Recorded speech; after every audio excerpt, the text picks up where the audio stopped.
Because like if the plants are this wise and understanding exactly what to show me at what moment, and I can hear what they're saying and showing me, then everything else must also be imbued with this type of intelligence in the entire universe. You know, how could it not? Welcome to The Healing Blueprint. I'm your host, Jill Briansky. On this podcast, I speak with experts from traditional and holistic healing modalities. And together, we share insights, tools, and practical guidance so you can create your own healing blueprint. Let's move into today's episode and get started. Welcome to today's episode. I am joined by one of my friends, Wendy Kass, who is a healer and a very amazing human being. Wendy, thank you for being with me. It's so good to be with you, Jill. Thanks for having me. Yeah. So can you give us an idea of how you got into this healing world? Sure. Yeah. I mean, to be honest, my first experience of any kind of mystical healing happened when I was 22. I was in New Zealand and volunteering at a little garden, and this elder called us into his office, and he was holding just a regular old Bic, like ballpoint pen, and he just started to kind of squint at us and like shake his pen. And it was like all of a sudden he was drawing on a map of the human body, the places where we needed attention, and like he was gathering information about our past lives and, you know, different types of spiritual information he was channeling just like through the shaking of his pen. And I was like, whoa, like the girl from Long Island has never seen anything like this, but it was like, it resonated so deeply as like, oh, it just opened up this huge opening in my heart and spirit. And I just like felt right at home and kind of felt like I understood something about my path after that. I mean, my path doesn't look exactly like that, but the mystery of what he was bringing through was like, it's like a lightning bolt. That's amazing. I've actually never heard of that. Yeah, it was wild. I know. I've never seen it actually since. And he had like a piece of paper with a map of the human body on it. And so he would kind of trace it with wherever his pen led him, you know, wherever his hand led him. And then he also had a bunch of numbers on the paper. And so he would ask like, well, how many years has this been happening or whatever? And he would, you know, the numbers would get circled and stuff. Anyways, it was really, really cool. That is fascinating. So you had this amazing experience with this human. And where did you go from there? Yeah, so when I got back to the States, I met someone who became a mentor of mine for a short time, and I started to learn energy work with him. And then, so it was just like I was initiated into Reiki, very, very open and common, like channeling the universal energy of love, basically is what Reiki is. And so opening to that started to reveal just like more and more knowing of like, oh, this feels like something that maybe it just felt so deeply familiar to my soul. And then as the years went on in my 20s, I was a gardener, and I used to see the plants, like as I would work on people while I was doing Reiki, which is just very, very simple. You're just putting hands on people. But I would see these plants in my mind's eye as if the energy of the plants from my gardens were somehow, I don't know. They were just arriving in my vision. And so I had somebody give me our teacher, Elia Cowan's book, Plant Spirit Medicine, which is essentially learning how to work with the energy of plants through your hands. Yeah. So I was so excited that was, even a modality that existed. And I just love plants to my core. And it was just so exciting to know that there was more on the energetic level to work with the plants. So I came to Elliot. I gratefully found him kind of during a spiritual crisis that I was in, because I was suddenly, I had been in this kind of protective bubble of healing modalities and like, Reiki, and I had learned this other modality called integrative energy therapy at that time. And so there was a lot of like beautiful healing energy that I felt very open to and protected by. And then suddenly, and this is a longer story, I don't know if we need to get into the details of it, but I suddenly, it was like my protective barrier got sort of dismantled. And I had all sorts of other energies flood in that were actually quite troubling and terrifying.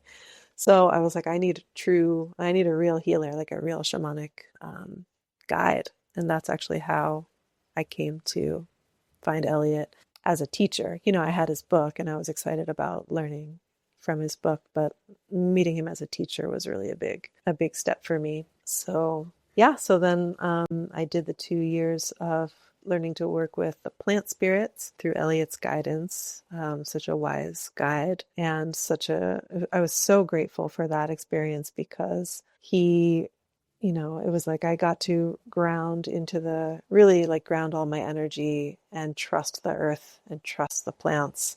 I think it kind of it reorganized my system, I guess you could say, into like a really deep holding from and by the earth. So I was held really well within this modality being taught by Elliot. And I still work with the plants to this day. And I love working with the plants in this way. Yeah, I didn't know that that's how you found plant spirit medicine. So it's so interesting that we arrive at the same place as other people through so many different journeys and so many different experiences. And I love the fact that the earth and you were in a relationship, and it's almost as if you were being propelled forward towards this body of knowledge to open up the experience with the earth even more. I love that. Well, I mean, it seems like what I'm hearing is that it seems like more of a symbiotic relationship than just I'm using the plants. It's like we're in a cohesive relationship together. Wow. Well, so much wisdom came through that training with Elliot Cowan. And it was like the assumption that I was raised with, which is just like, yeah, the plants are inert and, this one's a weed and this one is medicine, but that we are just kind of like the extractive mentality that we're unfortunately mired in. So this training, I credit this training with like completely dismantling my worldview, my incorrect worldview, and being introduced to the spirit of a plant was actually just like completely, yeah, just it just shattered my assumptions that I had been raised with. And so not only are you in a symbiotic relationship and in this particular way to approach a plant, but you are approaching a plant. I mean, this is an indigenous way, and the indigenous, peoples all over the world have understood this from time immemorial. But to have a true and connective beginning of a relationship and like understanding how to approach a plant with deep respect and reverence as your elder, and then receiving messages that only an elder could provide was just shifted everything. Because like if the plants are this wise and understanding exactly what to show me at what moment, and I can hear what they're saying and showing me, then everything else must also be imbued with this type of intelligence in the entire universe. How could it not? So it just blew open the spell of modernity, which says that isn't true. And so yeah, it was such a deep shift, yeah, in how I understood the world. Yeah, and I think sadly, a lot of people don't know that plant spirit medicine exists.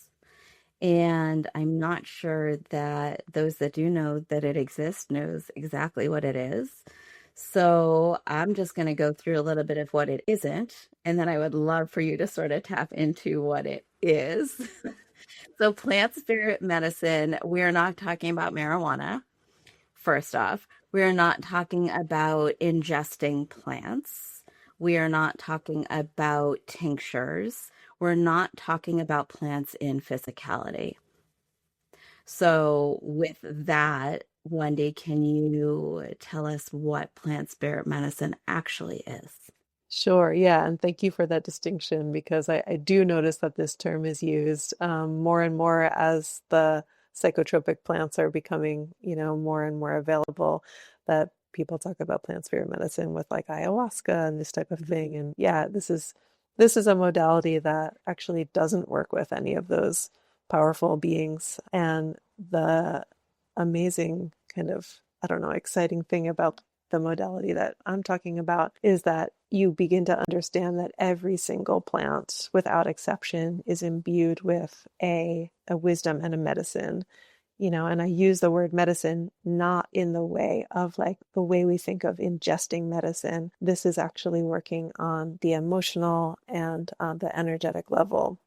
And so plant spirit medicine, I'll just rewind for a second, is a modality that Elliot Cowan, he likes to say that he rediscovered it. He never would say that he discovered it because he recognizes that it's a very ancient way of being with the plants. But he was an acupuncturist, a 5-element acupuncturist, which is a type of Chinese medicine that works with the emotions. Like the 5-element way is a little bit more like emotionally and so he was trained as an acupuncturist, and he realized through a few of his experiences that when he kind of posed a question to nature, he would get a response. And so he started to learn about the relationship, the human relationship to the plant world and to the trees. And he started to learn from, I forget which indigenous elder he learned this from, but he started to learn about journeying to basically, journeying to the plant world to meet the spirits of plants. And so this is actually a type of meditation that people go into a trance state and sometimes use drumming and then locate or ask for a certain type of being to meet them, kind of in this dream state. So he learned how to do that, and as an acupuncturist started to wonder if he could ask these healing beings that he was meeting in this dream state to come help him on the acupuncture table. So he would ask the plant spirits if they could do the work of the needles.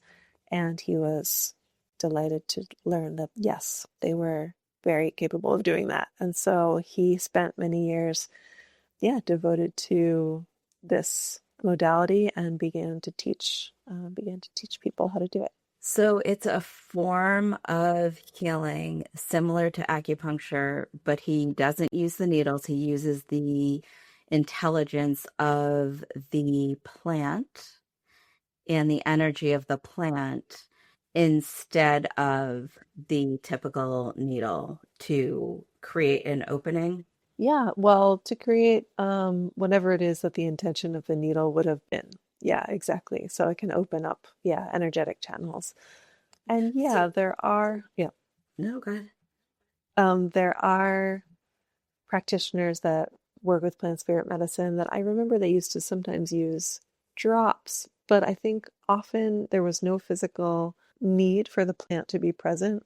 The entire medicine, energetic medicine, would be delivered through the practitioner's hands based on the relationship that the practitioner had already made with the healing plant. And then whatever healing plant the practitioner was choosing was elementally appropriate for the treatment for whatever their client needed.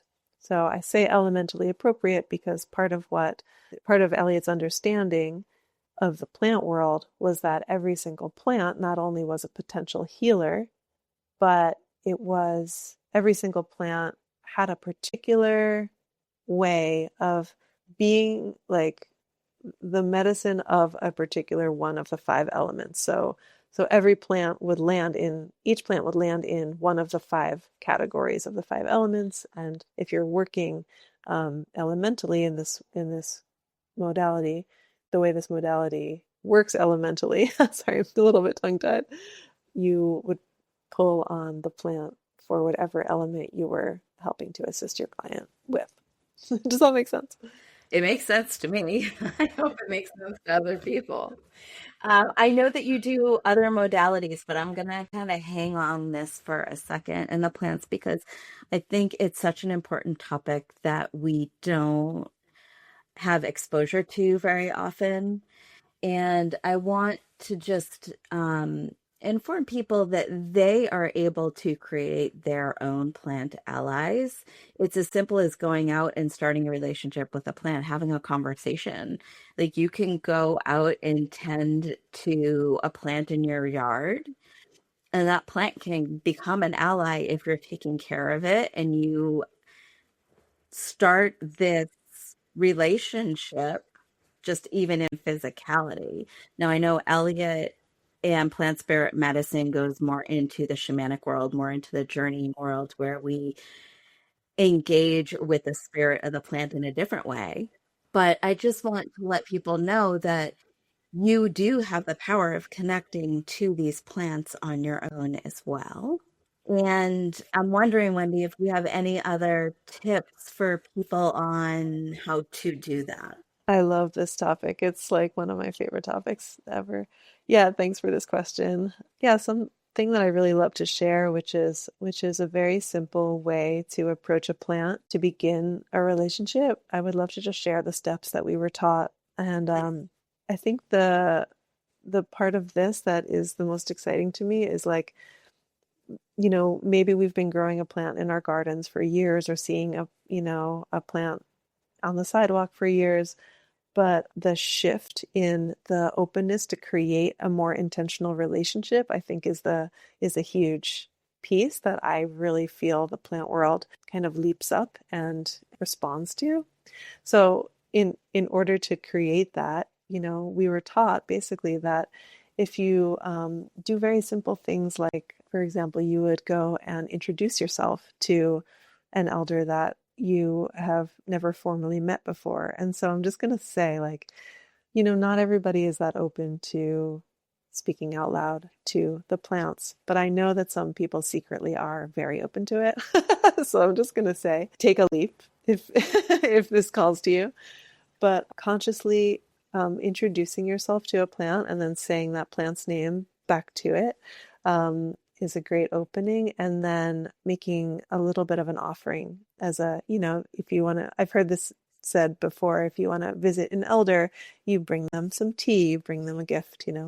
So you could bring a plant, a little bit of water, you could bring a plant, a little sprinkle of cornmeal. There's all sorts of different ways to make offerings. But it's really just a simple heart presence that you could offer. And so it could be a song, anything like that. Very simple. So introduce yourself, make a little moment of a gift, and then really admiring and examining the way the plant is. So we, if you feel comfortable to touch this plant, you can feel, what does this plant feel like? You can have see if there's a scent, experience. And so smell the plant, or you can rub it between your fingers. Best if you don't pull it out of the ground. There's no need to do that for this particular relationship building. And so, yeah, examining it with your five senses. And so if you have a sense that you can take a taste, that's also something you want to ask permission. So that's another part of this process where you want to ask permission before you pull any leaves or anything like that off of a plant. So always asking permission. So that's also another piece where people are like, well, how do I know if a plant grants me permission or says no? And it's really just a felt sense in the body. I mean, yeses and nos can come all sorts of different ways, but if you just have a hesitation, I would trust that maybe you don't want to pick from that plant. But if it feels like warm and open, yeah, that's likely a permission. So we could talk about, ways to assess permission for a longer time, but in the most simple way, the plants are very open and generous and often want our engagement. So yeah, I'm not talking about harvesting right now. Yeah. So would it help? Some people like to draw and some people like to write and they like to do more kind of on the human level things. Does that also help them connect to the plant? Yeah, great. So yeah, drawing is actually I found is a really intimate way to get to know a plant, a little bit deeper. And so it's almost like I like to liken it to drawing a portrait of a person where it's like it's a kind of an intimate experience to be observing somebody with such close detail. So it's like being with a plant as you're drawing the plant can be such a deeply intimate experience. And so, yeah, so it's a beautiful way to really understand the intricacies of something we might miss if we're not drawing it. And you don't have to be, it's nothing about being a good artist or anything like that. It's more about like our attention, and it's like the gift of our attention, and there's something magical that happens with a pen and paper or pencil and paper as we're drawing. So yeah, that's a really beautiful way, and also part of this introductory process that you can do. And then one thing I want to share about one other piece about the introducing ourselves is that it was also suggested that we notice how the plant is growing. So so for example, I'll look at these sunflowers. Like these sunflowers are kind of like they have long stalks, and they're kind of tangled up with each other, but they're not like right up next to each other the way grass is. So like grass grows up just like really, really, cozied up next to each other. And then, or, maybe like pine trees are like much further away from each other. So just noticing that type of way that the plant expresses itself may be part of its offering in medicine in the world. And so not only noticing how it grows, but then actually taking the leap to imagine that you're embodying how this plant might feel in the earth where you are right there. And so this part has always felt to me like it's unlocked so much, I don't know, just so much magical information seems to come about just from this moment of like, I'm just going to pretend like I am this cottonwood tree, or I'm just going to pretend that I am this violet, and really feel like my body is the body of this plant. And then what do I feel like, or what messages come through when we allow ourselves that our bodies could become, like this plant. That sounds like so much fun. It is so much fun. And I'm not sure if you know the answer to this, but it seems like once we have a relationship with a plant on this kind of a level, or we're trying to build a relationship with a plant and the spirit of the plant and the energy of the plant, could we, or could someone who's trying to do this ask for a dream about that plant, about maybe what the plant does, or about maybe what the plant could do for them, or how to create a deeper relationship with them? That is such a beautiful question. And yeah, I have often assumed that most of our understandings about the medicine of plants have come through these types of messages from the plant world. And so, absolutely. And I think a great way to go about that is whatever plant that you're feeling drawn to and you want to learn about their medicine, to harvest a small piece of whichever plant that might be, and then take it with you in the night and put it under your pillow, or somehow on your nightstand, and just have the presence of that plant, knowing that this plant is intelligent, that the spirit of the plant can respond if you ask for a dream or a message, for sure. Yeah. Have you ever had that experience, Jill? I honestly can't remember. I do like my journeys and I like journeying to the plants, but I don't remember if I've ever had an actual dream with plants in it. But ironically, it's interesting that you actually just asked that question. I was just working with somebody the other day, and I haven't done plant spirit medicine in a very, very long time.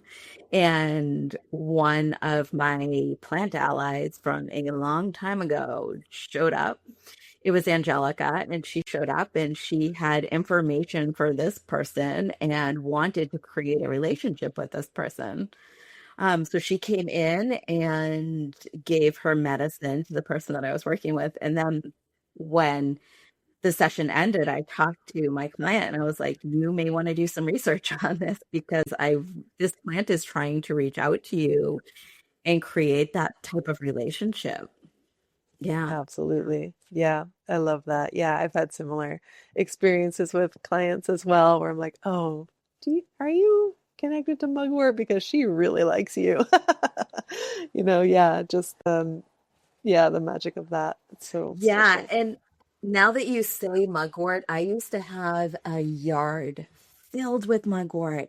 And I think it's important for people to take a look at their yards because what's growing in your yard and in your space are usually plants that are looking either to support you or to have some sort of a relationship with you. Do you find that as well? Yeah, I've just heard story after story about, plants arriving in people's yards that are plants that they already have maybe an ancestral relationship with, or, a relationship that needed to, come to fruition in this life, or whatever it is that the plants will find us. Yeah, oftentimes. Yeah.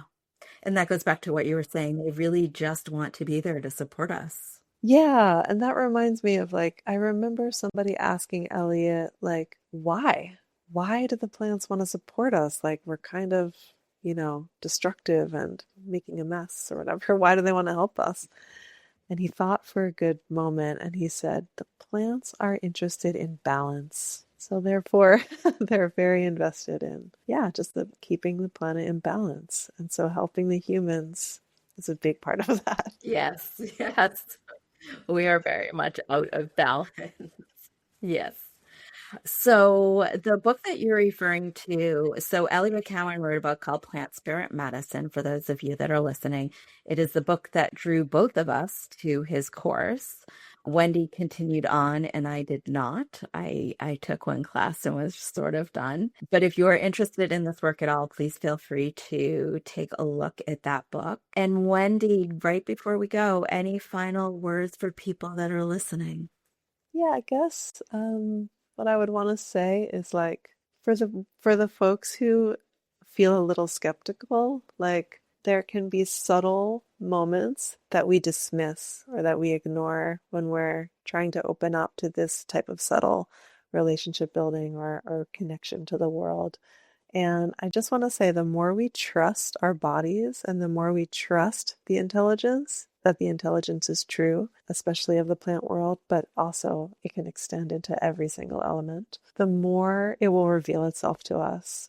The more the intelligence and the magic that is actually occurring everywhere reveals itself. So I just want to plant that seed because I find it to really be true. Like if our minds are closed to something, we don't have the access to it. But when we open our minds, there's such a world, there's such a rich world that is like ready to meet us. So yeah, I think that's what I'll share. It's amazing. Thank you. And if people want to hear more about you, how can they get in touch with you? I have a website. It is called Elf Owl Healing Arts. And so you can go to my website and there's a contact form on there. I'd love to hear from you. Amazing. Thank you. And that will be linked down below in the description. Wendy, thank you so much for being here. This has been wonderful. Oh, it's been such a pleasure. I love this topic. Yeah, thank you so much, Jill. It's great.